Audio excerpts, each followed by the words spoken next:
Yahoo Vedi Boncha, j'espère que tu vas bien, j'espère que ta journée s'est bien passée. Aujourd'hui je te retrouve pour une vidéo assez différente de d'habitude et assez différente de ce que j'ai l'habitude de présenter sur cette chaîne. Donc je pense que comme tu auras vu dans le titre, je ne vais pas passer par 4 chemins, je vais te parler tout simplement de ce qui a fait que je suis devenue dépressif, ce qui a fait que qui je suis maintenant, tout ce que j'ai vécu, tout ce que j'ai subi, et voilà. Donc pour les plus anciens, tu dois te dire, ouais mais Ibi, tu nous as déjà fait une vidéo là-dessus il y a quelques années de ça, c'est vrai. Seulement cette vidéo, à l'époque, je n'étais pas prêt vraiment à m'ouvrir à des inconnus. Hein, je ne vous connais pas spécialement, voilà. Donc j'avais censuré un maximum, je n'avais pas tout raconté parce que j'avais peur que ce genre de contenu-là ne plaise pas et n'intéresse pas. Et là je le fais pas non plus parce que ça va intéresser des gens, je le fais parce que y a des choses qui ont besoin d'être dites. Et je veux aussi, parce qu'en fait il y a pas mal de choses que je laisse plus ou moins en flou à certains abonnés. Et en fait j'ai décidé, comme je l'ai toujours dit, d'être un grand frère pour mes abonnés. Et un grand frère se doit de ne rien cacher à ses petits frères et à ses petites sœurs. Un grand frère se doit de protéger les autres et justement d'être aussi un modèle. C'est-à-dire qu'en fait, je ne prétends pas que ma dépression et tout ce que j'ai vécu soit synonyme d'admiration. Mais c'est plus que je sais que déjà lors de ma première vidéo, j'ai eu beaucoup de personnes qui ont commenté me disant qu'ils ont aussi vécu des choses pas très cool et compagnie. Je dis pas très cool pour rester flou, pour voilà, pour englober en gros, mais que voilà, certains avaient vécu comme moi le harcèlement scolaire, le problème de la famille, etc.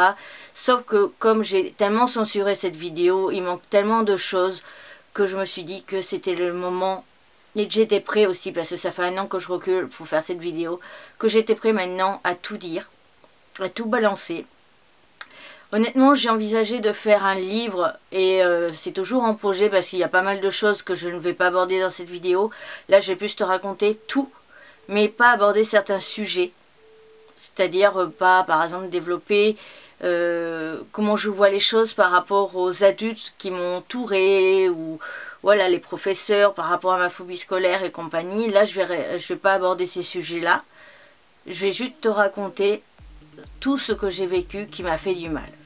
Rien que tu vois, rien que l'idée de faire cette vidéo m'a fait pleurer pendant 1 semaine.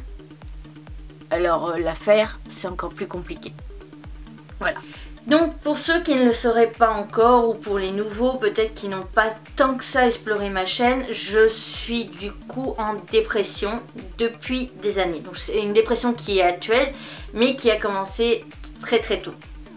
Une dépression même enfantine, apparemment je crois que ça s'appelle comme ça, une dépression enfantine. Bref, donc ma dépression est due à énormément de choses qui se sont accumulées et qui font qu'en fait je n'arrive jamais à en venir à bout et je n'arrive jamais à revenir à la surface parce que tout ça s'enchaîne et en fait on me laisse pas...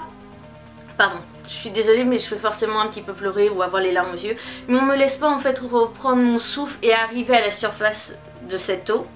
De cet océan dans ces profondeurs d'océan dans lesquelles je suis depuis quasiment toujours. Donc on va commencer. Hein. Donc je tiens à préciser pour ceux qui ne me connaissent pas, je suis un garçon, je suis né garçon. Et je suis toujours un garçon et je ne suis pas du tout en parcours trans. Pour toute question en rapport avec ça, le fait que je sois un garçon mais que j'ai une apparence de femme, que peut-être que je sois trans ou tout ça, je te mets un lien d'une vidéo en en barre d'infos, tout en haut de la barre d'infos, et tu auras une ouverture de FAQ et je ferai une vidéo là-dessus.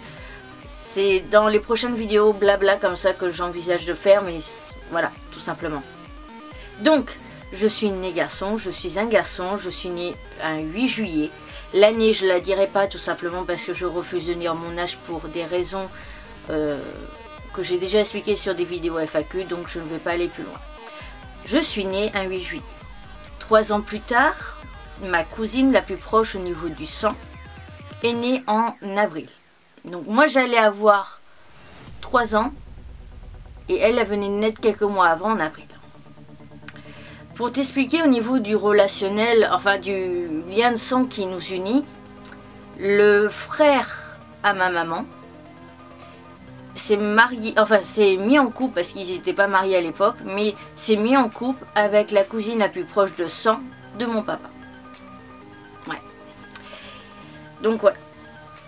Donc ma cousine née, moi à cet âge-là, pas de réaction, hein, 3 ans, j'avais à peine 3 ans, je suis pas capable de dire du tout quelle a été ma réaction. Par contre, ce qui s'est passé, c'est qu'à la naissance de cette cousine, on a commencé à nous comparer. Alors au départ on peut se dire ouais mais c'est rien. Attends. On a commencé à comparer les bébés. Le poids, la taille, le temps pour sortir. Parce que moi j'ai mis une plombe à vouloir sortir, à croire que je savais déjà ce qui m'attendait. Je dis toujours mais à croire que je savais ce qui m'attendait. Parce que crois-moi, si j'avais su je serais jamais sortie. Donc on a commencé à comparer les bébés. Quand tu as 3 ans tu captes un peu, tu vois qu'on te compare mais tu fais pas gaffe. Et puis, c'est tout le temps. Alors à savoir qu'on se voyait souvent pour les repas familiaux. Parce qu'on fêtait mon anniversaire, l'anniversaire de ma maman, l'anniversaire de mon papa, ma grand-mère maternelle, vu qu'elle avait un lien aussi avec le père de ma cousine, l'anniversaire de ma cousine, l'anniversaire de mon tonton, de ma tati, de son frère à ma cousine, parce qu'elle avait un grand frère, les Noëls, voire les Nouvel An. Donc au moins 10 repas par an. Voilà. Plus les repas style la Chandeleur, Pâques, voilà. Donc on se voyait au moins une fois par mois pour un repas familial. À chaque fois que je me pointais, à chaque fois que je m'approchais de ma cousine, au moment où tu rentres dans la pièce, où il y a tout le monde, vu que tu arrives chez eux ou que eux arrivent chez toi, du moment où tu t'approches de ta cousine, les critiques, les comparaisons. Les comparaisons sur le poids, sur la taille, sur l'âge, sur le fait que je sois plus petit alors que je suis née avant, que si, que là, ça n'a fait que ça. À 5 ans, j'avais déjà compris que ça s'arrêterait jamais. Et ça s'est jamais arrêté. On m'a jamais laissé tranquille là-dessus. C'était tout le temps, et c'était surtout que moi, j'étais inférieure. Et le pire, c'est que donc à table, il y avait ma grand-mère maternelle qui n'a pas de mari. Enfin, voilà, moi j'ai jamais eu de papy. Il y avait les grands-parents, donc le couple côté ma cousine, donc les parents de ma tati. Il y avait donc ma tati, mon tonton, mon cousin, ma cousine, il y avait mes parents. Il y avait aussi un des frères de ma tati avec sa femme et ses 2 enfants. 2 garçons qui étaient encore plus grands que moi. Voilà. Donc tout ça, sauf ma maman, tout ça, ça me comparait à ma cousine. Tout ça, ça me rabaissait. Ça ne faisait que ça. À chaque fois que j'entendais qu'on me parlait de moi, c'était pour me rabaisser plus bas que terre. C'était pour me mettre en tant que sous-merde. C'était tout le temps ça, c'était tout le temps du négatif, c'était tout le temps j'étais inférieure à elle. Donc, bon, à 5 ans, j'avais déjà compris ce genre de choses-là. J'ai compris très jeune que ça s'arrêterait pas. Attends, j'ai un cil qui me casse. Donc, ça ne fait que ça pendant 2 ans. À 5 ans, donc, je comprends que ça ne s'arrêtera pas, que quoi que tu fasses, tu seras toujours inférieur à cette cousine. Et j'ai fini par me poser une question. Qu'est-ce que les adultes cherchaient à faire avec ça? Vous cherchez à ce que je la déteste? C'était ma cousine, elle était la proche au niveau sang. Je n'avais qu'elle en cousin-cousine de mon âge. On cherchait à ce que je la déteste? Je ne vais pas leur donner ce qu'ils veulent. Je vais faire le contraire de ce qu'ils cherchent. Je vais donc l'aimer plus que tout. Je vais leur montrer que malgré le fait qu'ils me rabaissent par rapport à elle, que mes sentiments envers ma cousine ne seront jamais touchés. Donc à partir de l'âge de 5 ans, j'ai commencé à mentir, à mitonner comme pas possible, à faire semblant que je surkiffais ma cousine, que c'était pour moi limite l'amour de ma fille, que c'était la cousine que j'aime par-dessus tout l'univers. Alors qu'au fond, je la détestais. Et je la détestais à un point en fait où je souhaitais déjà sa mort. J'avais 5 ans. À 5 ans, c'est pas normal de penser tout ça. Franchement, c'est pas normal. Mais je me dis, c'est pas grave. En dehors de ça, à 3 ans, je rentre en classe. Donc on va essayer de rester quand même logique au niveau des âges. À 3 ans, je rentre en classe et je tombe sur une instite. Oh putain, mais quelle merde! C'est le genre de femme, déjà que, à l'époque où elle était instite en maternelle, comme ça, en première classe, aucun élève l'aimait. C'était celle que tout le monde détestait dans l'école, dans le parcours scolaire qu'on avait eu, tout le monde la détestait. Mais moi, je suis enfant d'instite, d'une instite. Ma maman est instite, dans la même école. Et j'avais le droit de temps en temps à ce genre de réflexion-là. Parce que par exemple, pendant la sieste, c'était l'heure de se lever, puis il y a une fois où j'ai traîné un petit peu. J'ai eu un coup de pied dans mon matelas, parce que c'était le matelas par terre. J'ai eu un coup de pied dans le matelas en disant, c'est pas parce que t'es gosse d'instite que tu dormiras une seconde de plus que les autres. Lève-toi. Sur un ton très agressif comme celui-ci, voire un peu plus. Ensuite, cette instite-là n'était pas très agréable. Il y a eu plusieurs choses comme ça, ou des rabaissements, des critiques. Mais pas grave. La scène est super sympa. La scène est un amour. Ça compense. Je continue mon école. 5 ans, j'arrive dans la classe de ma maman. Tout va bien. Jusque-là, tout va bien. 6 ans, le CP. Donc je suis désolée, à chaque fois je vais avoir pas mal de coupures parce que tout simplement la caméra se plante au bout de 10 minutes. Donc CP, je tombe sur un connard d'instite. Tout va bien. Le gars qui expliquait, enfin a mal fait l'apprentissage de la lecture. Et c'est là déjà qu'un fossé se creuse avec mes camarades. J'ai un problème de lecture. Je suis plus lent que la normale pour lire. Alors officiellement pour l'instant je ne suis pas encore reconnue dyslexique, dysorthographique parce que je n'ai pas fait les tests officiels. Mais on pense très clairement, surtout que ma maman est instite et qu'elle a eu des formations par rapport à ça. Voilà. Bref. 7 ans, l'instite la pire que j'ai eue de toute ma vie. Une horreur. C'était le genre d'instite qui passait son temps à hurler, à renvoyer chier. Et comme moi j'étais pas fichue d'arriver à suivre la matière français, et bien souvent je me faisais engueuler et tiens le gosse d'instite, t'as qu'à aller me remplir ma bouteille, ça t'occupera vu que t'es une merde en français. Voilà. C'était ce genre là, c'était... Franchement, c'était la pire des pires qu'on pouvait avoir. Et au collège, j'en ai eu une aussi qui était pas mal. Mais limite, elles auraient pu être sœurs. Donc, CE1, 7 ans. À 7 ans, je vais déjà voir la première psy. Pourquoi? À cause de ce problème avec ma cousine. Et un problème avec une autre cousine. Bref, toujours est-il, cette cousine aussi, je la déteste et je fais des cauchemars pendant toutes les nuits. Soit que cette cousine qu'on va appeler A brûle comme Jeanne d'Arc, soit qu'elle saute d'un bateau de pirate avec les requins en dessous, ou les crocos. Ouais, Peter Pan, ça aide. Et soit sinon, c'était toutes les nuits, c'était ma tati. Parce que c'était elle qui avait donné naissance à ma cousine et puis c'était elle à l'origine de toutes ces critiques et de toutes ces remarques. Donc à 7 ans déjà je ne vais pas bien et il y a vraiment un problème dans ma tête et je commence à avoir des envies de métier pas très logiques pour un enfant de 7 ans. Mes parents ne m'ont jamais laissé regarder des films gore, des films d'horreur, des films comme ça tu vois. Mais à 7 ans, je savais déjà ce que c'était que le métier de tueur professionnel. Et je rêvais d'être un tueur professionnel. D'être ces assassins de l'ombre. Ce genre-là. Pourquoi? Parce que je rêvais d'avoir les bases pour pouvoir tuer et ne pas laisser de traces. Pour pouvoir tuer, ma tati et ma cousine. Donc sa fille. Donc ma cousine C, on va dire, que je te parle depuis tout à l'heure, qui est née avec 3 ans de moins que moi. La cousine A est plus vieille que moi. Et voilà, donc c'était ça.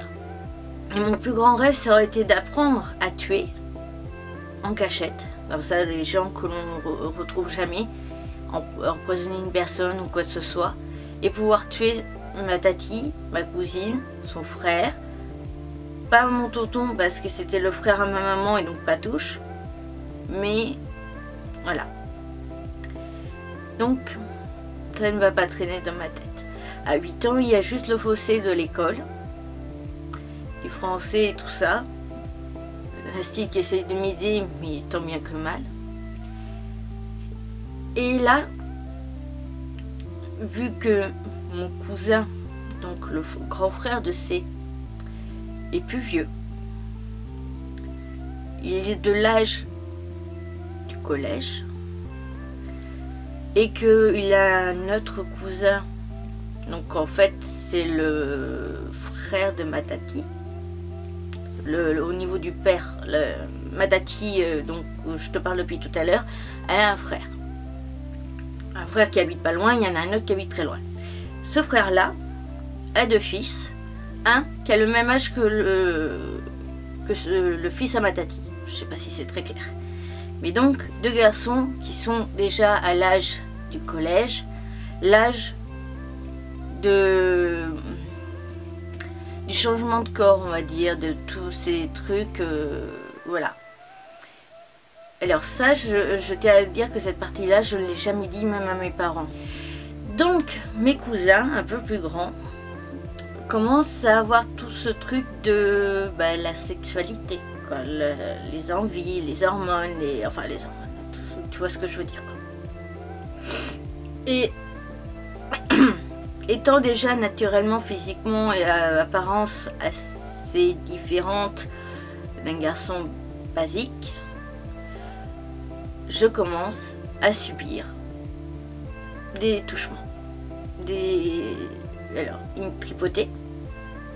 Je devais tripoter ce qu'il y avait dans leurs pantalons. Voilà, on était tous à chaque fois dans les repas familiaux dans une pièce à regarder des DVD, tout ça. Et je me faisais tripoter aussi. C'était ça, c'était dès que... En fait, vu que je jouais aux consoles portables, comme il y avait des fois où j'étais bloquée, si je voulais qu'on me débloque au niveau de mon jeu, j'avais pas le choix, je devais passer par être touchée. Au départ, je ne comprenais pas, je savais pas trop ce qui passait, et puis en même temps, je savais que mes cousins me détestaient, et que... d'une façon ou d'une autre, c'était leur façon de me punir. Donc, j'ai fermé ma gueule. Et puis comme ma mamie maternelle, vu que c'est celle qui était en lien avec cette famille-là, vu que c'était la mère de mon tonton, comme il a toujours fallu fermer sa gueule pour ma mamie maternelle, et ben j'ai rien dit. J'ai jamais rien dit du fait que mes cousins me tripotaient, me forçaient à les tripoter, que des fois j'étais obligée de m'allonger sur eux dans le lit et d'avoir des mouvements de hanches comme si on le faisait, même si on était habillés, et d'autres choses encore plus dégueulasse.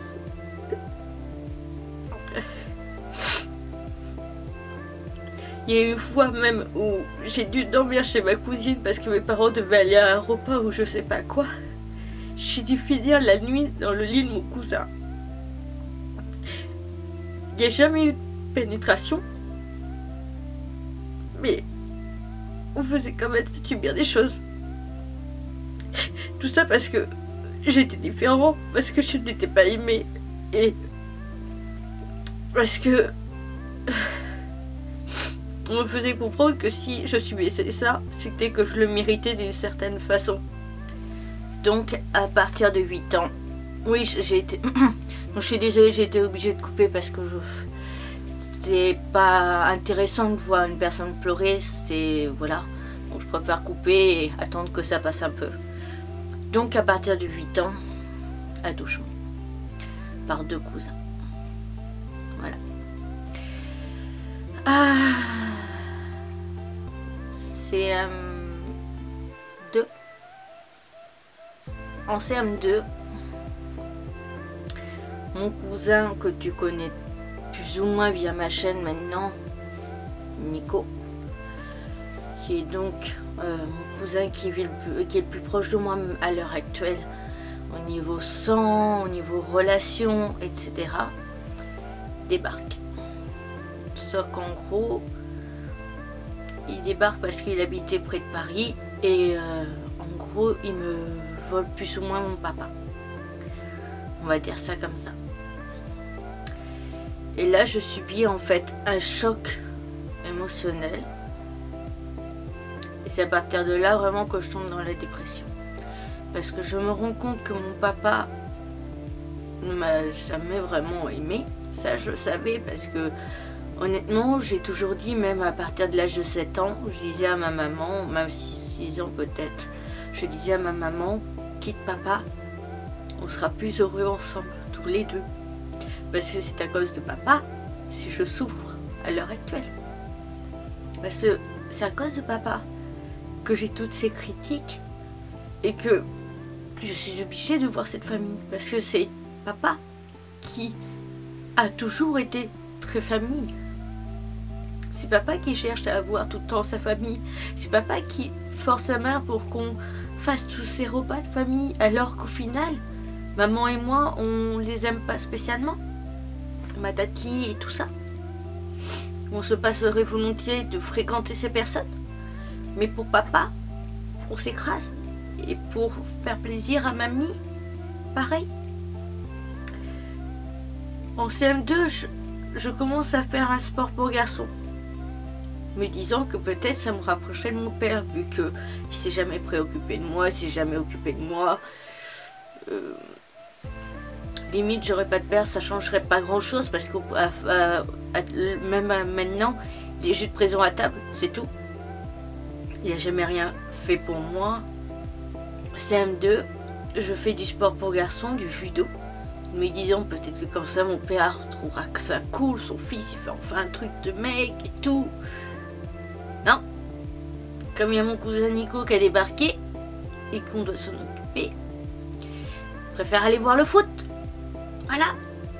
Donc je me fais voler mon papa par Nico. Mon papa en a plus que pour lui. Je peux crever la gueule ouverte, il a rien à foutre. Et je subis un choc tellement fort émotionnellement que ça a coupé ma croissance. C'est pour ça que je dis que j'ai un corps de CM2. Parce que ce choc émotionnel, avec tout ce que j'avais déjà encaissé, était trop compliqué pour moi à gérer. Et donc j'ai eu un choc émotionnel qui a tout stoppé, qui a empêché la suite. Donc depuis le CM2, je n'ai jamais grandi, je n'ai jamais changé. Et à l'heure actuelle, avec ma psy, on pense même que, plus ou moins, mon âme est restée bloquée à cet âge-là. Tout ma chambre. Voilà. Puis commence, après CM2, le collège. Génial. Au collège, je commence à subir du harcèlement scolaire. Tout va bien. Donc ça commence par 2 filles qui en avaient après moi parce que déjà j'étais un garçon mais j'avais les cheveux longs, que je voulais pas qu'on y touche et tout, que bah, j'étais pas spécialement masculin vu que déjà les autres garçons avaient commencé à avoir une carrure plus masculine, tout ça quoi en fait. Et moi non. Donc voilà, et puis c'était... Je sais, j'ai jamais compris en fait vraiment trop ce qui a déclenché, mais ces 2 filles en avaient après moi. Ça a commencé commencé par au départ me forcer à un jeu, c'est en fait, elle te met une gifle, tu es censé mettre une gifle un peu plus fort, elle te met une gifle plus forte, faut que tu en mettes une. Sauf que moi en fait je voulais pas, mais on me forçait, j'avais beau résister, quelqu'un me forçait à la frapper. Puis même si je frappais pas fort, elle me frappait toujours encore plus fort. Une fois, alors la prof de maths, à savoir que je l'ai eu 2 fois sur mes 4 ans d'école, de collège. Donc c'était à l'époque il n'y avait qu'un niveau par, enfin qu'une classe par niveau. Donc les profs nous connaissaient bien, tout ça.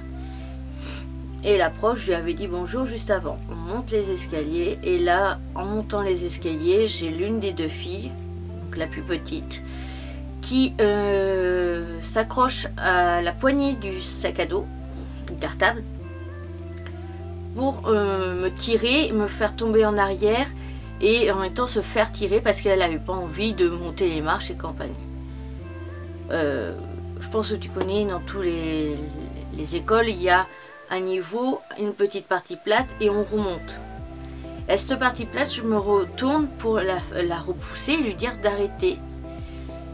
Et c'est là qu'a commencé ma phobie de... C'est pour ça que j'ai jamais trop, et même les colliers, j'ai du mal. Parce que tout simplement, cette fille m'a étranglée. Sauf qu'elle m'a tellement étranglée que j'ai failli perdre connaissance. C'était un point où j'avais commencé à vraiment à lâcher, que la prof est arrivée, que la fille en question m'a lâché le coup. Mais voilà, donc on a cherché à m'étrangler. Donc ça a continué plus ou moins. C'était des insultes, des critiques, des remarques sur le fait que mon corps n'évolue pas alors que tous les autres garçons commençaient déjà à devenir des garçons. Mais c'était à un point où j'ai commencé très vite. Pendant cette année-là, c'était quasiment en novembre, je crois. J'ai commencé à m'automutiler. L'automutilation a commencé. Donc ça, je me rappellerai toujours quand c'est que ça a commencé, parce que c'était dans un cours d'histoire géo et que la prof en question, je l'appréciais énormément et je l'apprécierai toujours. Parce que justement, comme elle savait que ça allait mal et que c'était un tout petit collège pour la première année, elle me gardait avec elle pendant les récréations quand elle pouvait, quand j'avais eu cours avec elle avant, que j'avais cours avec elle après, etc. Donc je me rappellerai toujours comment j'ai commencé l'automutilation, et donc j'ai commencé l'automutilation. Et puis comme ça faisait rire les 2 filles en question, et puis qu'elles en avaient rajouté 2 autres à leur clique, ça a continué par on m'a coupé les cheveux. Donc ce que actuellement est court ici, chez moi, ça date de cette époque. Je l'avais gardé au départ j'ai commencé à refaire pousser cette partie là qu'il n'y a pas très longtemps, parce que j'avais gardé ça d'une certain signe de rébellion, si on peut dire ça comme ça. Je me rappellerai toujours que c'était tout simplement en plein cours de maths cette fois-là, où vu que j'avais les cheveux assez longs, j'aimais pas trop les avoir comme ça en queue de cheval, et je les avais attachés en tresse. Et pendant le cours de maths, elle a coupé la moitié d'une des parties de la tresse qui était les cheveux de dessous en fait. Au départ, je me suis dit, elle a dû mitonner, elle a dû faire semblant ou avoir un truc qui fait peur, qui fait croire que c'est du ciseau. Mais voilà. Et le soir, en rentrant chez moi, je détache ma tresse pour m'attacher les cheveux en couette pour le soir pour dormir. Et là, je vois mes cheveux tomber par poignée. Et elle m'avait réellement coupé les cheveux. Voilà. Alors, à chaque fois, mes parents, au départ, j'ai essayé de tout cacher. D'ailleurs, l'automutilation, j'avais réussi à lui cacher à ma mère, vu que c'était l'école d'à côté. J'avais réussi à lui cacher jusqu'à avril. Avril, je crois. Et là, il y a justement la plus grande des 2 filles qui commençaient à m'emmerder. Donc c'était la plus grande qui m'avait coupé les cheveux d'ailleurs. Ça a été derrière moi en maths. Et la plus grande, connaissant ma maman, vu qu'elle avait eu un institut juste avant, elle est allée lui cafeter que je me faisais des... Elle avait appelé ça des griffures à l'époque. Donc l'année de 6e, honnêtement, ça n'a pas été la pire. les pires, c'était les 2 autres années enfin les 3 autres années qui ont suivi. Alors pourquoi je dis 3 autres? Bah si, on remarque que ça passe au niveau du truc. Mais en fait, à savoir que j'ai redoublé. Voilà, ma 5e, je l'ai redoublée tout simplement parce que je subissais trop de choses à l'école, trop de choses à la famille et tout ça, que je n'arrivais pas à penser, que je n'arrivais pas à me concentrer sur les cours, que les cours c'était devenu tellement sans intérêt, parce que je ne voyais pas l'intérêt de me concentrer sur ça alors que j'étais tellement mal, tellement malheureux. Donc le collège dans lequel j'étais a fermé. Et donc on a été transféré sur une autre partie du collège qui était un collège assez imposant parce que c'était un collège de 900 élèves. Maintenant à l'heure actuelle il est déjà à 1200 je crois, ou plus de 1000 élèves, ça c'est sûr. Donc en gros une vraie boucherie quoi, j'ai envie de te dire. Voilà, une usine. Donc j'avais quand même un avantage, c'était que le directeur et le sous-directeur me connaissaient. Ils me connaissaient via ma maman. Parce qu'en fait, le collège où j'ai été transférée, c'était le collège principal qui était relié à mon école primaire. Donc voilà, ils connaissaient ma maman. Ils me connaissaient aussi de nom parce que j'avais le même nom de famille que ma tati. Que ma tati avait eu... il y avait eu mon cousin qui était passé juste avant, donc ma tati est une grande gueule, donc forcément, voilà, j'étais plutôt connue. Et là, ça a été carrément la descente aux enfers. Je ne passais pas une journée sans m'automutiler, tellement qu'il se passait tous les jours quelque chose. Donc je vais te dire même que pour ces 3 années de collège, toutes les pires choses possibles et inimaginables, je les ai subies. Je vais essayer de te dire quelques points, mais je vais pas chercher à me rappeler de tout parce que je peux pas, parce que si je me rappelle de tout, pour oublier la douleur que j'aurai aujourd'hui, je devrais recommencer à couper mes bras, sachant que l'automutilation c'est pire que la drogue. Quand tu commences, tu sais jamais quand tu pourras t'arrêter.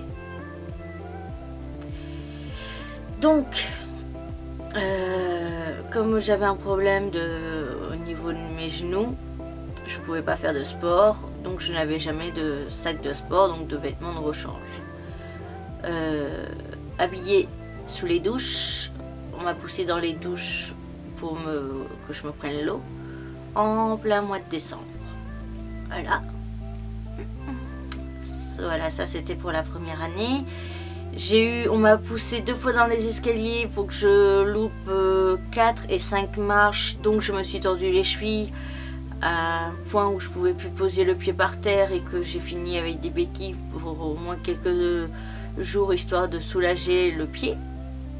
Voilà, enfin la cheville. Alors les tables, il y avait ma table qui était comme ça et une table au milieu et là il y avait le tableau. La table là, la fille juste la plus proche de moi en fait, au niveau de la table, prend ma trousse parce que en fait il y en avait une qui était contre moi, sauf qu'après il y avait tout le monde vu que c'était marrant, et il pleure ou il dit rien et voilà, c'est rigolo hein, voilà. Donc la fille me prend ma trousse et commence à me balancer tout à la gueule en cours d'espagnol hein, je précise. Donc au départ elle commence par les stylos, la gomme, le taille-crayon, la règle, et là commence à arriver le compas, et là tu le vois qui te passe, mais alors hein, très très près, et voilà. Donc après il y avait le mur juste derrière moi parce qu'il y avait juste la place à peine de passer derrière, juste pour une personne assez mince pour passer derrière, et après il y avait le mur, donc la prof elle entendait très bien les stylos et tout ça qui tapaient. Et au moment où je me prends le ciseau, parce que oui, elle a ouvert le ciseau et elle me l'a balancé. Et là où, heureusement, j'ai eu à la dernière seconde, j'ai décalé un tout petit peu la tête, ça m'est passé, mais ça a frôlé l'oreille, je l'ai senti. Encore, j'ai eu de la chance, c'était la partie, tu sais, où tu mets tes doigts, qui avait frôlé au niveau de l'oreille. Là, la prof, elle a pris le carnet et elle a écrit un truc. Mais c'était la seule réaction qu'il y a eu, parce que les profs, ils faisaient rien. Pareil, donc je me mutilais pendant tous les cours. Et pendant un cours, un des garçons de la classe a trouvé ça rigolo de hurler « Madame, madame, Ibi se mutile dans le cours ». La prof me prend, me met dans le couloir et parle avec moi. La seule chose qu'elle me trouve à me dire « Tu peux arrêter de faire ça pendant mon cours, s'il te plaît ?» Madame, si je fais ça, c'est qu'il y a quelque chose, non? Oui, mais tu peux juste arrêter de faire ça pendant mon cours, merci. Ok. Parce que de toute façon, ça n'a rien changé. Donc voilà, j'ai eu, après l'année d'après, j'ai eu carrément les bouteilles d'eau. On m'a versé les bouteilles d'eau, hein, vu que la douche avait été déjà faite. Voilà. Donc j'ai eu les bouteilles d'eau, pareil, en plein mois de janvier ou février, quand il commençait vraiment à faire très très froid. Et ben voilà, j'ai passé la journée en étant habillée, en étant trempée jusqu'aux os et en n'ayant pas de vêtements de rechange. Voilà. Ça a été aussi parce que je ressemblais du coup à une fille, vu que je n'évoluais pas vers la mutation vers le garçon. Ça a été des rumeurs comme quoi j'étais homo, etc. Que j'étais donc qu'un PD, que ci, que là. Et donc j'ai été obligée d'embrasser devant tout le monde une personne du sexe opposé qui était amoureuse de moi, je savais. J'ai chopé devant tout le monde parce que je me suis arrangée que pour qu'il y ait un maximum de monde autour de moi, du collège. Et je l'ai embrassé sur la bouche devant tout le monde. Voilà. Alors que je n'avais rien à foutre, je n'avais pas envie, mais voilà. J'ai été aussi très rapidement rejetée parce que tout simplement j'étais plus mature que les enfants de mon âge. Donc en fait pendant que les autres pensaient, voilà, les garçons pensaient aux filles, les filles pensaient aux garçons et tout ça, les amours, machin bidule, moi je pensais au métier que je voulais faire plus tard. Donc ça a créé un fossé. Ça a créé un fossé aussi parce que j'étais l'un des rares garçons qui ne jouait pas au foot pendant la récréation. On était deux dans le collège à ne pas être comme ça. Et bon, lui, il a viré complètement homo. Je l'ai revu il n'y a pas longtemps, donc je sais. Mais voilà. J'ai eu quoi d'autre? Poussé dans les escaliers. La rumeur donc de l'homo, balancer les trucs dans la tronche. Ah oui, enfermé dans les toilettes. Et puis comme j'étais tout petit, en fait, je sais, entre parenthèses, escalader un mur, donc m'agripper sur un mur à être les pieds et les mains à même niveau, mais je suis incapable de passer par-dessus pour retourner dans le WC d'après. Donc j'ai été enfermée dans les toilettes. Ça a été aussi des réflexions comme quoi j'étais un monstre, que j'étais pas normale, que j'étais un démon. On a tagué mes sacs de cours. Donc tous mes sacs de collège ont été tagués avec des insultes, des démons, enfer, etc. des cris.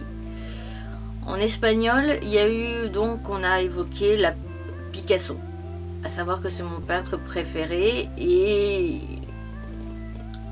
j'ai pas fait attention ce jour-là, j'étais un petit peu dans la lune, j'en pouvais tellement plus de ce qui se passait que j'ai pas fait gaffe. Et la prof a demandé quelle était la période de Picasso qu'on préférait, la bleue ou la rose. La prof dit la rose, tout le monde lève la main sauf moi. Et au moment où elle dit la bleue, j'ai juste capté qu'elle était en train de parler de ça et je lève la main. Et là, c'était une des plus grosses erreurs que j'ai fait parce que forcément ça prouvait que j'étais différent des autres. Ça prouvait que forcément ça n'a pas plu quoi. Ça prouvait que j'aimais les trucs de mort, de gore, enfin voilà quoi, j'étais pas dans la période toute joyeuse de Picasso, non, moi j'aimais les trucs, voilà. Donc le fait que, que j'aille au psy et qu'on ait découvert que j'allais chez un psy, ça a rajouté une couche, c'était encore plus marrant de me torturer. Voilà, c'était...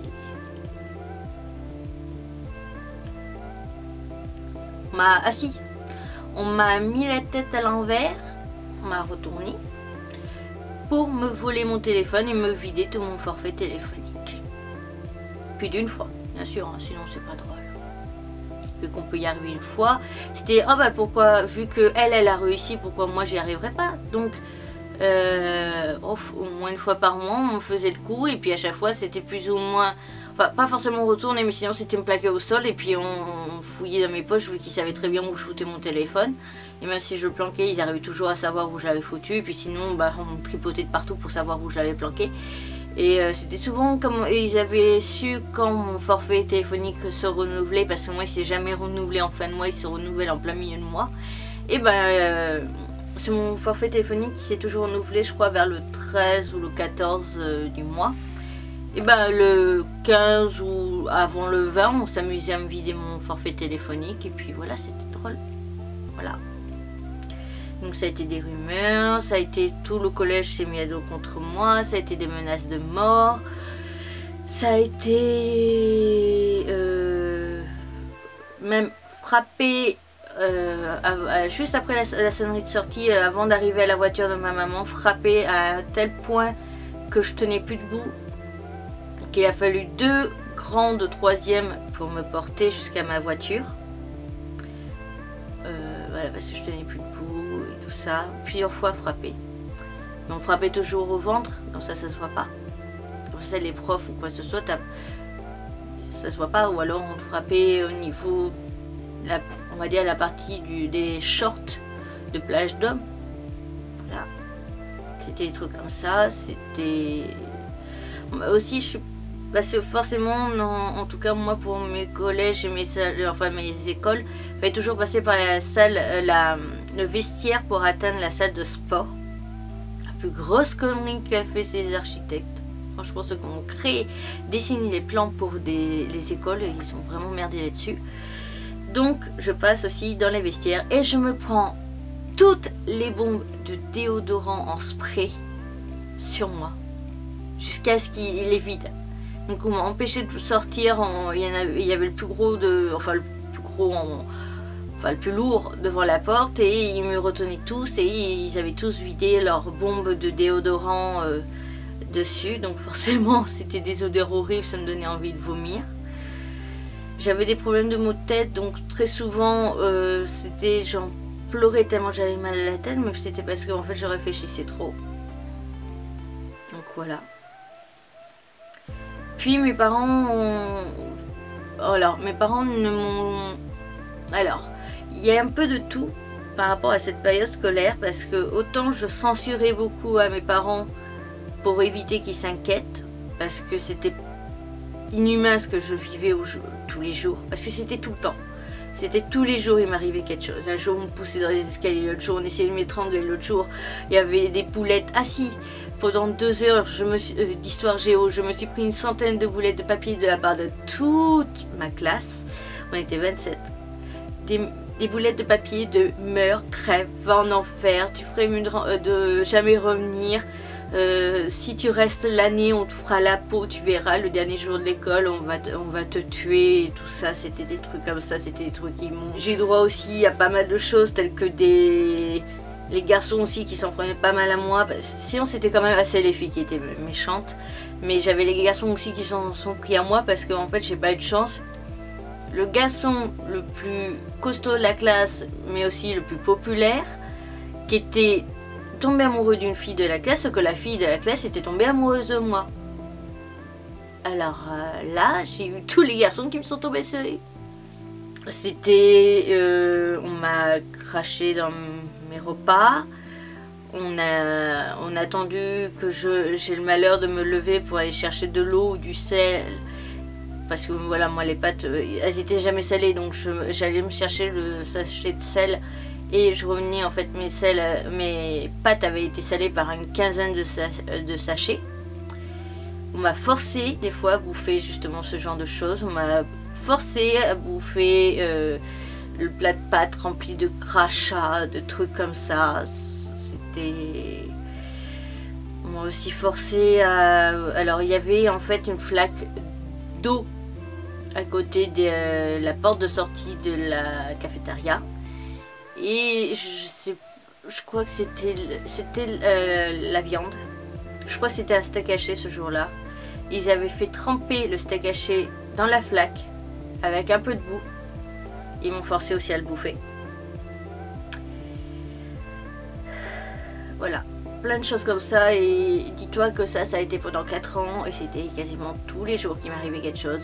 Donc autant quand j'en parlais plus ou moins à mes parents, j'avais mon père et ma mère, alors surtout mon père qui me disait que je m'étonnais que c'était en fait une crise d'adolescence et je cherchais juste à me faire remarquer par mes parents, à attirer leur attention.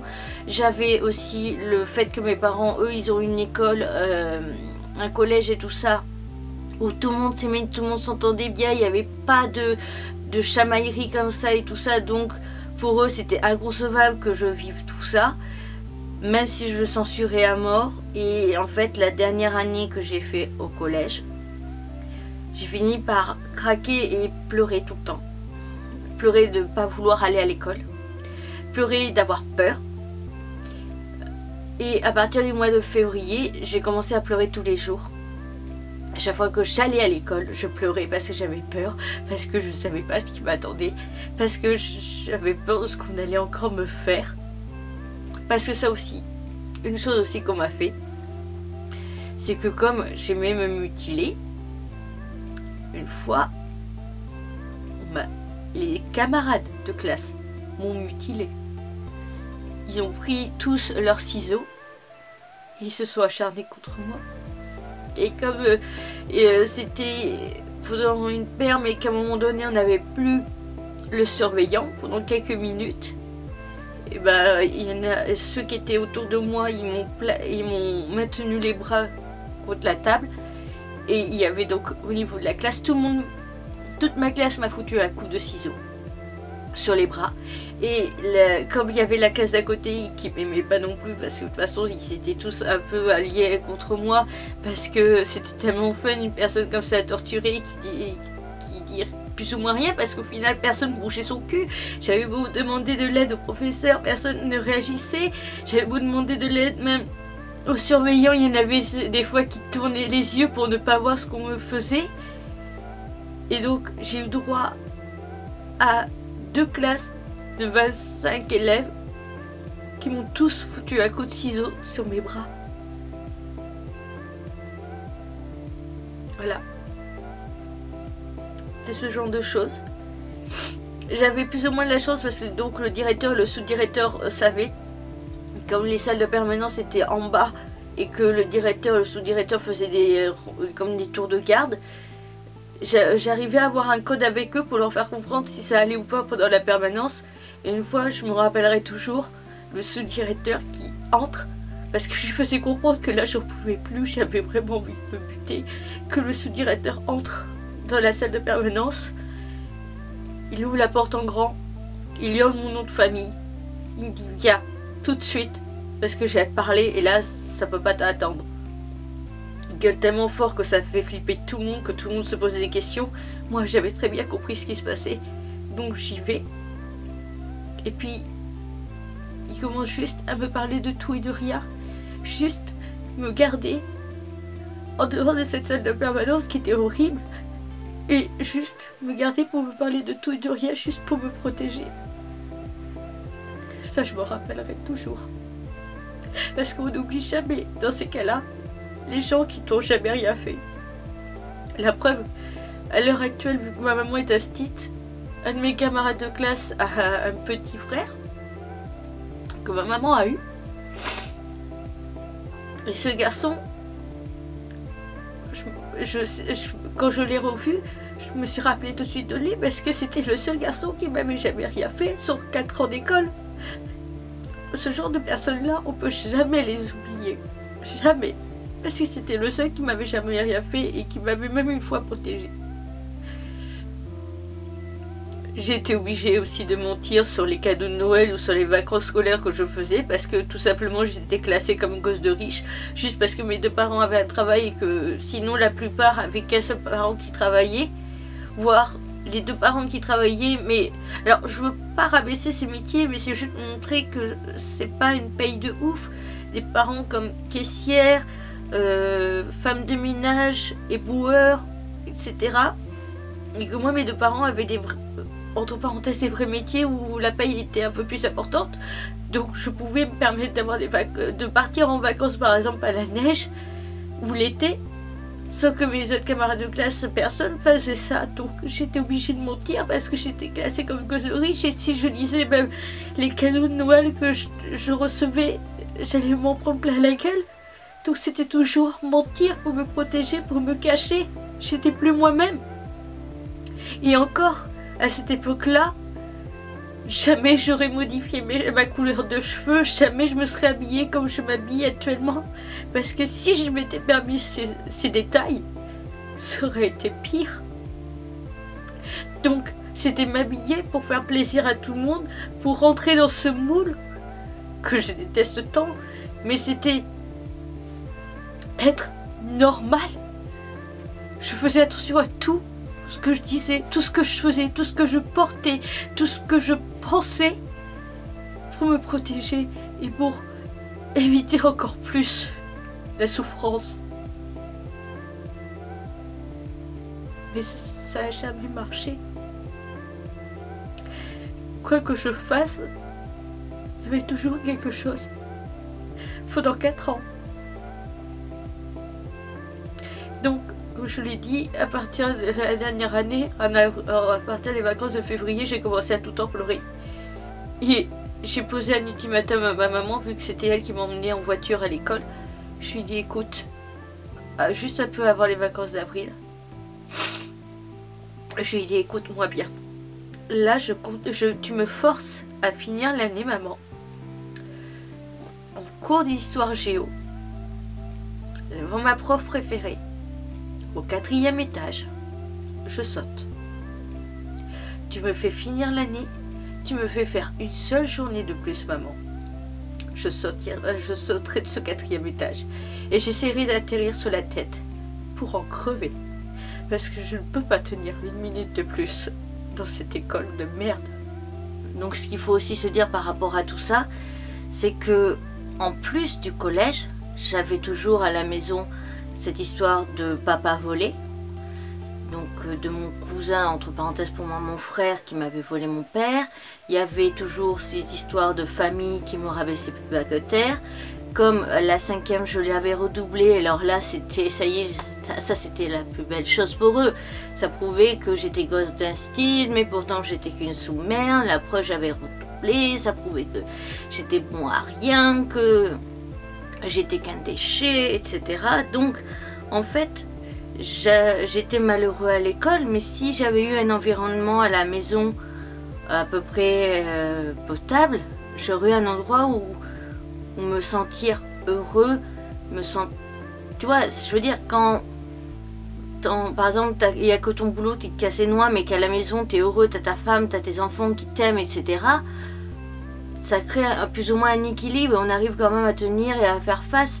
Mais quand l'école ça va pas, la maison ça va pas, la famille ça va pas, tu n'as aucun endroit où tu te sens aimé, parce qu'au final, même si ma maman elle n'a jamais fait de critique par rapport à moi et ma cousine, mais je me sentais pas aimée par ma maman parce que je savais qu'elle fermait sa gueule pour faire plaisir à ma grand-mère. Et c'était un cercle vicieux parce que je n'attendais qu'une chose, c'était que ma mère sorte ses griffes telle une mère ours et grogne un bon coup et foute une patate aux personnes qui me faisaient des remarques, alors que le dessus leur disent bon ça suffit maintenant, arrêtez de l'emmerder, arrêtez de le critiquer par rapport à sa cousine, oui il est plus petit alors qu'il est plus vieux, oui il est plus gros et tout ça. Mais non. Il n'y avait personne en fait pour me soutenir, il y avait personne qui m'aimait, je me sentais aimée de personne, je me sentais appréciée de personne. D'ailleurs, je l'ai toujours dit, donc je l'ai dit aussi pendant le début de la vidéo, que mes cheveux longs c'était toute ma vie. Et la dernière année au collège, on m'a aussi chopé et coupé les cheveux. Donc après, le week-end même on allait sur Bordeaux avec ma mère, donc... je lui ai dit maman, est-ce qu'on pourrait pas aller au coiffeur pour que ça rende à peu près correct et que bon, on n'ait pas l'impression que je me suis fait couper les cheveux par les autres, mais plutôt que j'ai été au coiffeur. Comme ça au moins il n'y a que ceux qui me l'ont fait qui sauront la vérité. Mais au final, comme j'avais coupé après plus court encore, pour faire plus court et plus... En fait les filles étaient jalouses tout simplement parce que j'avais les cheveux bien plus longs qu'elles et ça déplaisait, et donc j'avais coupé Donc là, ça c'est ma longueur actuelle parce que j'étais aventure du coiffeur, bref. J'avais encore plus court que ça. J'avais... Oh, si, ouais, j'avais ça à peu près. Et voilà. Donc, encore au niveau du collège, j'ai envie de te dire que heureusement que j'avais la télé. Heureusement que je suis tombée sur la chaîne Manga. Et heureusement qu'il y avait la série Yu Yu Hakusho diffusée sur la chaîne Manga. Donc je les remercierai jamais assez, cette chaîne, pour avoir diffusé ça, Yu Yu Hakusho, en boucle. C'est tout simplement, dans Yu Yu Hakusho, il y a un personnage du nom de Kurama. Je vais te mettre une image à côté. Il est beau, intelligent, il est... Enfin beau, je m'en foutais. C'était plus que c'était un élève comme tout le monde, mais au final c'était aussi un démon, parce que c'était un démon, la créature, le monstre, avec des pouvoirs, etc. Et au final je m'étais identifiée un petit peu à lui, parce que j'ai dit, mais si moi je suis un démon, genre le démon, et que lui à côté c'en est un, on compare à lui, c'était comme si on me disait que j'étais Kurama. Je me suis dit, bah Kurama il est classe avec ses cheveux longs, son fouet avec des épines de rose et tout ça. Donc ça a réussi plus ou moins à m'aider.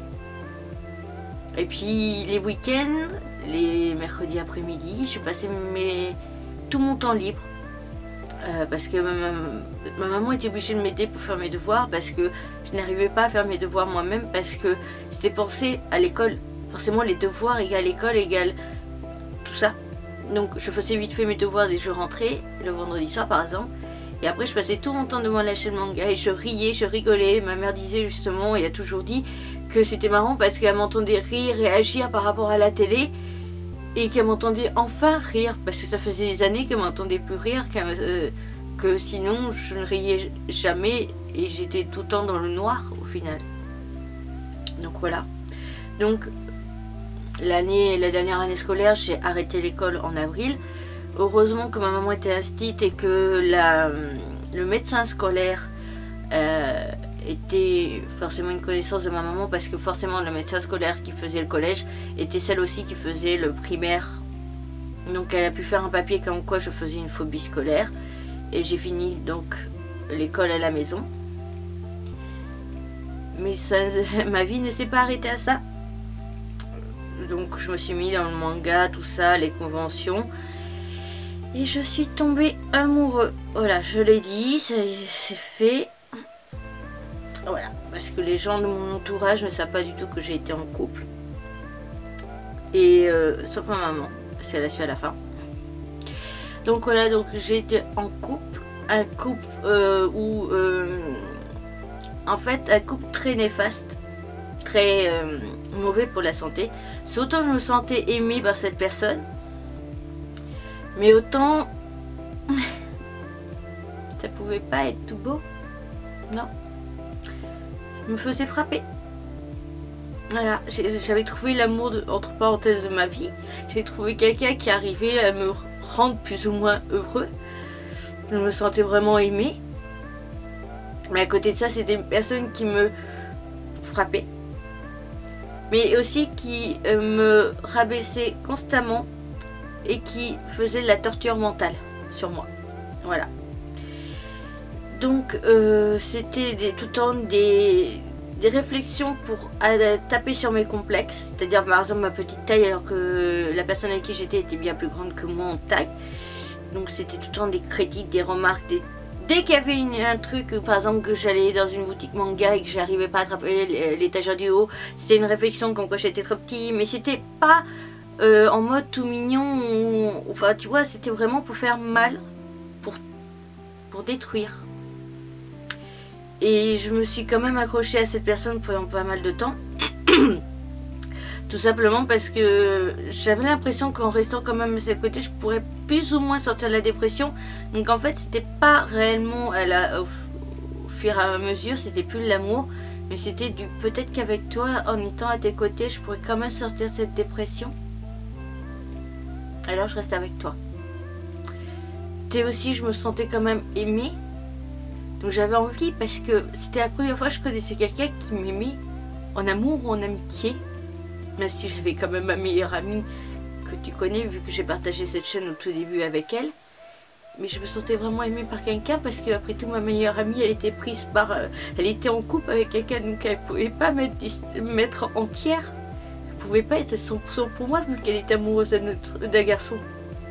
J'ai été rabaissée plus bas que terre, j'ai été torturée pendant des années. Mentalement et frappée. Je cachais tout une fois de plus à mes parents.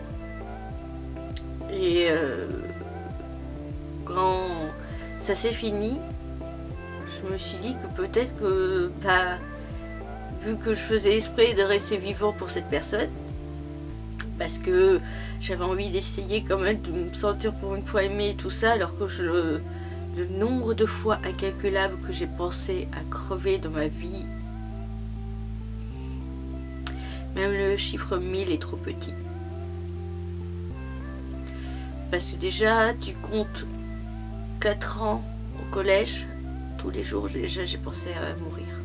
Tous les jours j'imaginais une dizaine de scénarios. Je reprenais même le scénario de la veille et je le perfectionnais. Je trouvais toutes les solutions possibles et inimaginables. Je faisais exprès de traverser la route alors que je savais très bien qu'il y avait une voiture et qu'il y avait de très fortes chances pour qu'elle ne puisse pas freiner, des trucs comme ça. Et puis cette personne, j'ai eu de la chance, m'a jeté tel, comme je le dis, tel animal qu'on jette en plein été. Ensuite il m'a jeté en été. Et voilà. Alors, malgré tout ça, j'arrive pas en fait à oublier. J'arrive pas à me dire que c'est derrière. Parce qu'au final, il y a toujours quelque chose quand même pour me faire du mal. Maintenant, je suis à la maison, on me demande rien parce que je suis incapable, de toute façon dû à ma dépression et mon instabilité émotionnelle, d'avoir un travail. Donc on me demande rien, je fais YouTube, ça me rapporte que dalle, mais ça fait plaisir aux parents parce que ils disent que c'est comme un travail parce que j'y passe mes journées et que au final il y a quand même 2-3 euros qui rentrent, enfin 2-3, une dizaine. Et malgré tout ça, tu pourrais te dire, ouais, mais tu pourrais sortir de ta dépression. Bah non, parce que j'ai toujours mon papa avec moi. Et que mon papa, tout le temps, très régulièrement, pas tous les jours, mais presque, me fait pleurer, me fait hurler, me fait du mal, me dit des mots, des phrases qui font mal, qui font que je ne vais toujours pas bien, qui me maintient dans ma dépression. C'est aussi pour ça que j'envisage dans 2 ans et demi, enfin que dès que ma mère prend sa retraite en fait, de déménager. Et voilà, parce que c'est mon père qui me maintient actuellement en dépression. Et surtout, mon cousin. Parce que mon cousin maintenant, depuis quelques années, il habite à 1 minute à pied de chez moi. À 300 pas, 350 pas précisément même. Ouais, c'est bien les applications pour compter les pas pour le sport. Bref, toujours est-il que ce cousin, donc on le fréquente tout le temps maintenant parce que c'est devenu comme mon frère, donc c'est les repas, tout ça, d'anniversaire et compagnie. Et on va dire mon frère, est alcoolique. Donc mon frère est alcoolique. Et dès qu'il y a un repas de famille, c'est toujours moi qui prends. Alors je me fais pas frapper, mais cet été j'ai failli m'en prendre un pet, ça c'est clair. Heureusement qu'il y avait pas mal de membres de la famille, surtout qu'il y avait des vrais mâles, des vrais hommes pour me protéger. Parce que ça a failli finir loin. Et c'est toujours moi qui prends parce que je dis une phrase et qui comprend pas tout et que voilà. Parce que cet été par exemple j'étais en train de faire un compliment sur mon papa. J'étais en train de faire un compliment et il n'a pas compris que je faisais un compliment, il a cru que je le rabaissais plus bas que terre. Et il m'a engueulé comme quand on ne rabaissait pas son père, comme quand on l'insultait, enfin on ne mettait pas son père plus bas que terre, on ne le rabaissait pas par rapport à ce qu'il faisait. Alors que j'étais clairement en train de faire un compliment, mais comme il était pété, ben, il a pas compris. Et sauf que je me fais engueuler et que c'est une personne qui va pas lâcher l'affaire. Donc même si tu t'es et tu l'ignores, il va continuer. Comme je suis une personne assez sensible, au bout d'un moment ça fait mal. Ça fait mal parce que tu te fais engueuler alors t'as rien fait et que... Voilà. Donc c'est ça. Et... c'est pas grave, allez je vais le dire. Donc maintenant, ma vie est toujours un mensonge. Parce que au quotidien, je ne vais pas bien. Au quotidien, je continue de me mutiler de temps en temps. J'essaye de résister au plus possible. Mais là que j'ai récemment recommencé, je trouve ça fait tellement du bien de se mutiler que je pense que je vais recommencer et ce ne sera pas qu'une fois tous les 36 du mois. Et la seule chose de positive que j'ai eue par rapport à tout ça, c'est en 2014 parce que mon père est passé premier adjoint au niveau de mon village. Et en fait, il a fait un repas pour fêter ça et il a invité ma tati, ma fameuse tati avec ma fameuse cousine. Et ma cousine, pendant le repas, parce que c'était le soir donc il y avait apéro et repas, ma cousine m'a rabaissé plus bas que terre, m'a dit que j'étais qu'une sous-merde, que je sortirais jamais de ma dépression, qu'elle voulait me normaliser capillairement parlant et vestimentairement parlant, que j'étais qu'un gros tas, que je maigrirais jamais, que de toute façon je finirais par crever comme un connard, enfin que des trucs comme ça. Et le pire c'est que j'arrivais pas à en placer une pour me défendre et j'enchaînais, je me prenais des réflexions et des réflexions. Et j'ai eu la chance que le week-end d'après on doit y aller sur Toulouse pour la convention d'avril, le TGS Wanami. Et sur le retour, mon père m'a demandé donc ce qui s'était passé parce que ça avait fait quand même pas mal de bruit. J'étais rentrée dans la maison, j'avais mis un DVD de Schwarzenegger pour me calmer parce que c'est mon acteur préféré. Ma mère était retournée gueuler parce que voilà, une fois de plus ma famille me faisait du mal. Vu que ma grand-mère est morte, maintenant on s'en bat les steaks de dire ce qu'on pense. Et ça a failli finir en bagarre, donc ma tati a décidé de couper les ponts et mon père a réussi à comprendre, vu que c'était lui qui nous forçait à cette relation familiale, a compris que, et il a dit de lui-même que cette famille, que ces gens étaient néfastes pour ma santé mentale. Voilà, donc c'est le seul truc positif que j'ai eu depuis que je suis née, c'est que mon père a compris que ces gens-là étaient néfastes et qu'il a réussi à comprendre que d'autres de ses cousins pouvait être bon pour ma santé. Il en aura fallu des années. Il en aura fallu. Donc voilà. Et maintenant je suis donc enroulée dans un mensonge perpétuel. Parce que donc mon cousin, je l'aime bien, mais sans plus, ça casse pas trois pattes à un canard. Donc tu le sais, mon cousin a une chérie, ma belle-sœur entre guillemets, et ils ont eu un enfant. Et mon cousin donc a cette fameuse sœur du nom de A que je déteste. Une année, je ne savais pas, je vais t'expliquer quand même le pourquoi je suis dans un mensonge perpétuel, donc du coup je ne suis pas non plus spécialement heureux dans ma vie actuelle. Donc une année, je ne savais plus quoi offrir à mon cousin parce que en fait je suis une personne qui ne va pas que donner un cadeau pour Noël et anniversaire. Par exemple mes parents, il y a aussi pour la Saint-Valentin, il y a la fête il y a tout ça, il y a voilà. Et mon cousin c'est un peu pareil, je faisais un cadeau aussi pour la Saint-Valentin, pour d'autres trucs, et au final j'ai fini par être en panne d'un tas de cadeaux. Et une année, alors c'était il y a 2 ans je crois, j'ai dit à mon cousin, donc à mon frère plutôt on va dire, à Nico, je lui ai dit écoute, j'ai pas de cadeau à t'offrir, je n'ai pas trouvé quoi t'offrir, donc je vais faire un effort, je vais essayer de créer un lien avec ta soeur. Qu'on fasse, qu'on ait une relation frère et sœur, tous les deux aussi. Donc, bien entendu, cette relation est complètement bidon. Je fais semblant, je mens. Il faut faire plaisir à tout le monde, parce qu'en même temps, ça fait plaisir à papa. Voilà.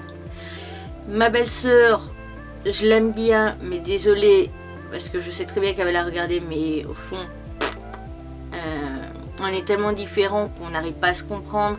Et ça finit toujours par, en fait, elle me sort des phrases pensant, soi-disant, m'aider, sauf qu'au final non, parce qu'elle me sort les mêmes discours à chaque saison depuis 2013. Depuis été 2013, elle me sort les mêmes trucs à toutes les saisons, et à chaque saison elle me fait du mal, elle me fait pleurer, et j'en ai marre.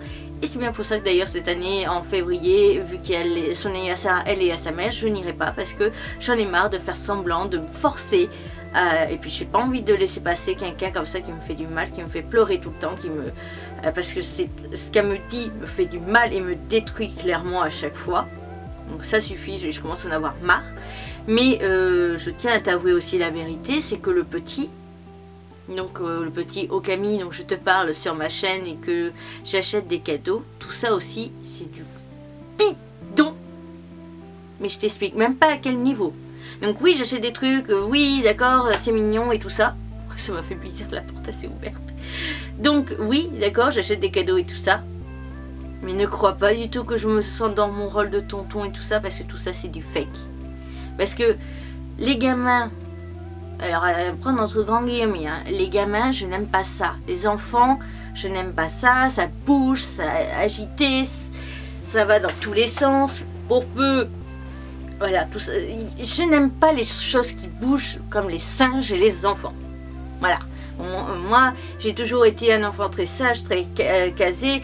Ma mère pouvait m'emmener à ses réunions d'instit les mercredis, quand à l'époque il n'y avait pas l'école le mercredi.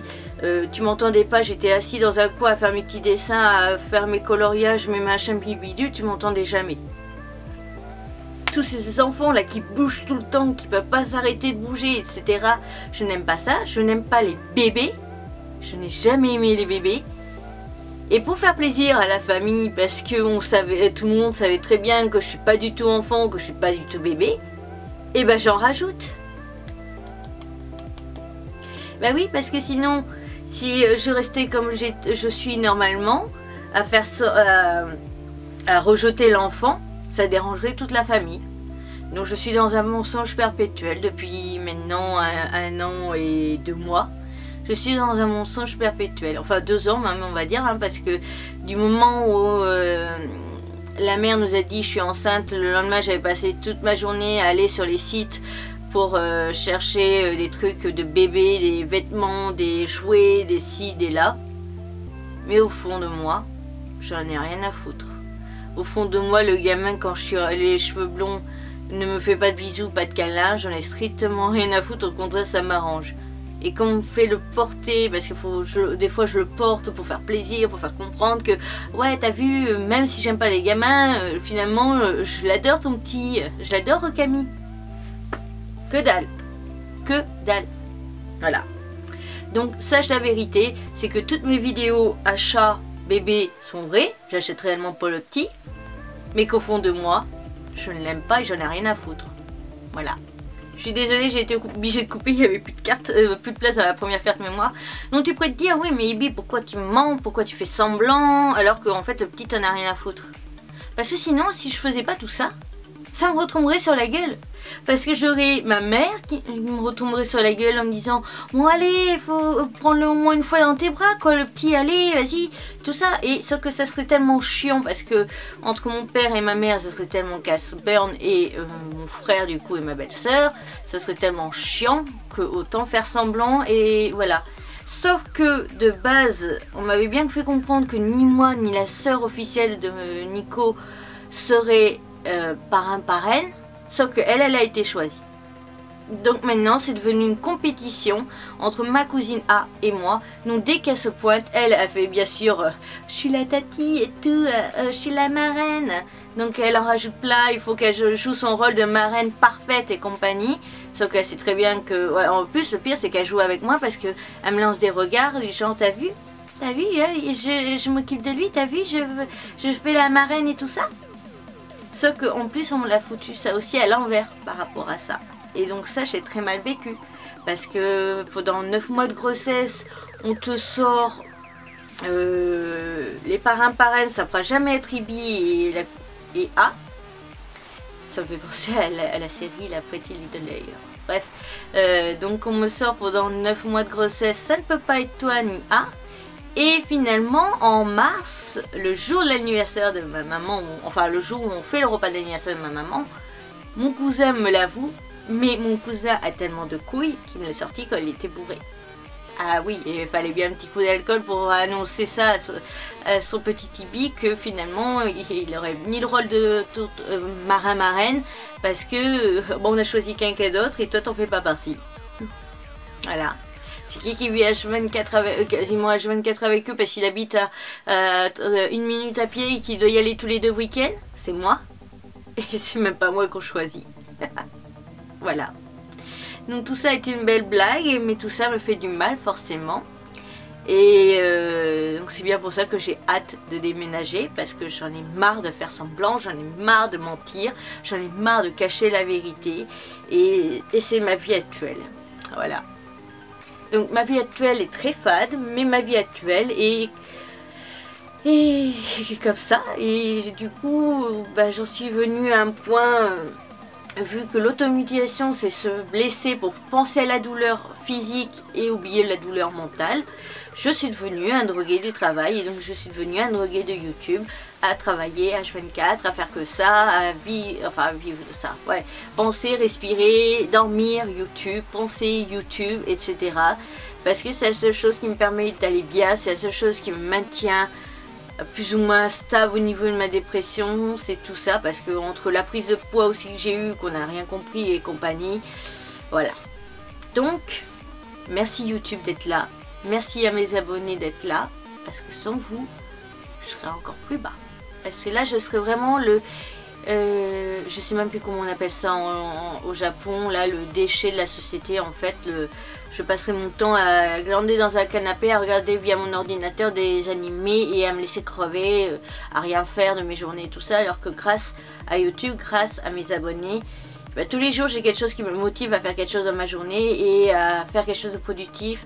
Et à savoir que derrière il y a des gens qui attendent mes vidéos, qui vont me mettre des commentaires, qui vont mettre des petits mots gentils, etc. Et sans ça, il y a bien longtemps que je me serais dégommée. Vous êtes tombé pile au bon moment. Vous êtes vraiment tombé pile au bon moment. Donc merci. Je pense que la vidéo aura été assez longue. Je vais sûrement pas couper grand chose à part peut-être des reniflements parce que j'avais le nez qui coulait. Mais voilà. Donc je pense avoir fait le tour, avoir tout dit. Je pense. Ah si, il faut peut-être rajouter un détail. La sœur de mon père, qui a passé son temps à nous faire chier. Au départ, elle a commencé à piquer les affaires de mon père qui était dans un garage. Le garage de ma mamie, donc en fait elle se servait. Donc voilà, après j'avais tout le temps mon père qui râlait à la maison parce que quand on allait chez elle, on découvrait que bah, elle nous avait volé par exemple un lustre, elle nous avait volé d'autres trucs, etc. Donc voilà, ça a été assez chiant. Plus bah, aucune existence de cette Tati, enfin elle a jamais joué son rôle de Tati, rien du tout et compagnie. Et madame est tombée enceinte de jumelles, je suis désolée pour les jumelles parce que je sais très bien que vous me regardez. Et du moment où elle est tombée enceinte, ah bah elle est revenue comme une fleur. Et madame aussi revenait juste pour les cadeaux de Noël, sauf que ma Tati se pointait le jour de Noël pour récupérer les cadeaux de ses filles. Mais moi, j'ai jamais eu de cadeau. Elle m'a jamais offert de cadeau. Ou alors, ah si, il y a eu une fois quand j'étais au collège, elle m'a offert quoi? Une revue de mode en me disant toi qui aimes la mode. Voilà. Et c'était une revue qu'elle avait utilisée avant. Voilà. On adore la Tati aussi. Hein. J'ai une belle famille. Donc je pense que là cette fois-ci j'ai officiellement fait le tour. J'ai peut-être omis quelques petits détails. Tu m'excuseras. Et est-ce que je peux dire, j'espère que cette vidéo t'a plu? Je ne pense pas. Par contre moi je t'invite clairement à partager cette vidéo. Pas pour avoir des vues parce que ça je m'en bats les steaks. Mais plus pour partager auprès de tes amis. Parce que des fois on cache tous plus ou moins notre jeu. On cache tous plus ou moins ce qu'on a eu, ce qu'on a souffert et tout ça. Et se dire qu'on n'est pas tout seul des fois dans la vie, ça fait du bien. Parce que moi quand j'ai fait la première vidéo il y a quelques années, quand j'ai commencé YouTube, voir tous ces commentaires de personnes qui me soutenaient, voir tous ces commentaires de personnes qui étaient comme moi, bah, plus ou moins ça me faisait du bien parce qu'autour de chez moi j'étais le seul dépressif. Et dans mon village, je suis toujours le seul dépressif. Et voilà. Et donc forcément, savoir qu'on n'est pas tout seul, savoir que d'autres personnes ont souffert, s'ils ont souffert peut-être pire que nous ou moins que nous, ça fait toujours plus ou moins du bien de se dire qu'on n'est pas tout seul. Donc c'est plus pour ça que je vais t'inviter à partager cette vidéo. Plutôt que moi, franchement, pour les vues, j'en ai rien à foutre. Mais je sais, moi, le bien déjà que les commentaires m'ont fait il y a quelques temps. Donc, si ça peut faire du bien à d'autres personnes de voir cette vidéo, de voir que d'autres personnes aussi n'ont pas eu une vie forcément toute joyeuse. Si ça peut faire du bien aux autres, pourquoi pas. Voilà. Donc je te retrouve bientôt pour une nouvelle vidéo. Et je te retrouve sûrement très rapidement aussi pour d'autres vidéos comme ça, racontage de vie. Parce que je vais sûrement plus développer sur une vidéo, par exemple ma relation néfaste. Je vais développer donc dans une vidéo le côté bi, garçon ou fille ou et trans, etc. Je vais t'aborder aussi un harcèlement que j'ai eu via une youtubeuse. Un harcèlement sexuel que j'ai eu l'an dernier, donc en 2017, et d'autres petites vidéos comme ça. Voilà, je vais peut-être aussi te parler un peu plus de ma vision des choses sur la dépression, l'automutilation, peut-être, je sais pas encore. Mais je te mettrai la liste en barre d'infos, donc en haut je t'aurais mis la liste, je sais plus ce que je devais te mettre en haut de la barre d'infos, mais après je te mettrai donc la liste des vidéos comme ça, blabla, que je veux partager avec toi pendant l'année 2018. Voilà. Donc n'hésite pas à liker la vidéo si elle t'a plu, n'hésite pas à la commenter, me dire ce que tu voudras. Voilà, me dire ce que tu voudras. Et je te retrouve donc bientôt pour une nouvelle vidéo. Et je te retrouve aussi très vite, surtout pour une vraie vidéo plus fun, plus joyeuse, plus... peut-être fun que celle-ci. Parce que celle-ci, je pense pas qu'elle a été très fun. Voilà, donc à bientôt.